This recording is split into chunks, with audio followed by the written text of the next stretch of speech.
Let's take a trip back in time to 1966, a year that changed Nigeria forever. At that time, Nigeria was still a young country. Having gained independence just 6 years earlier in 1960, the government was led by Prime Minister Tafawa Balewa, who was well known and respected. But not everyone was happy with how things were going in the country. Some people believed there was too much corruption and unfairness, so a group of soldiers decided to take matters into their own hands. In the early hours of January 15, 1966, a group of soldiers led by Major Chukwuma Kaduna Nziagu staged Nigeria's first military coup. They wanted to remove the politicians they felt were not doing a good job. Sadly, during this coup, the Prime Minister, Tafawa Balewa, was kidnapped and later killed. His body was found 6 days after the coup. The soldiers also targeted and killed other top politicians, especially from the north. This created tension and anger, particularly among people in the north. But the coup didn't succeed the way the soldiers planned. Instead, a senior military officer, Major General Johnson Argue Ironsi, stepped in to take control of the government.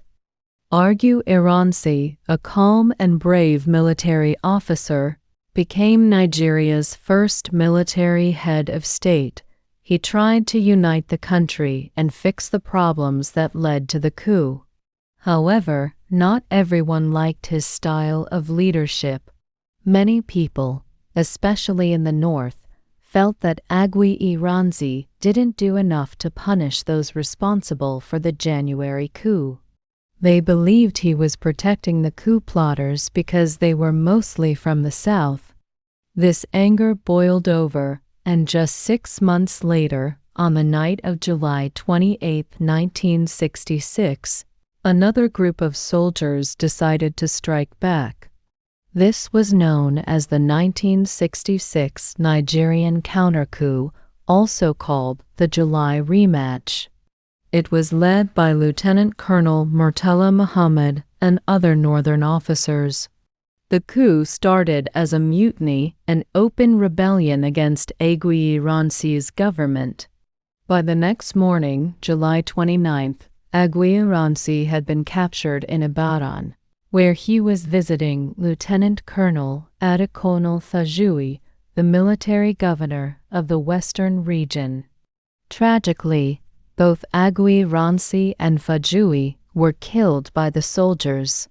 With Agui Ironsi gone, the country needed a new leader.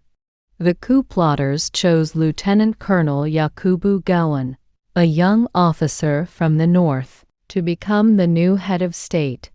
Gowon's leadership marked the start of another chapter in Nigeria's history. These two coups, the one in January and the counter-coup in July, left deep scars in Nigeria. They led to mistrust among different parts of the country and eventually contributed to the Nigerian Civil War, also known as the Biafran War.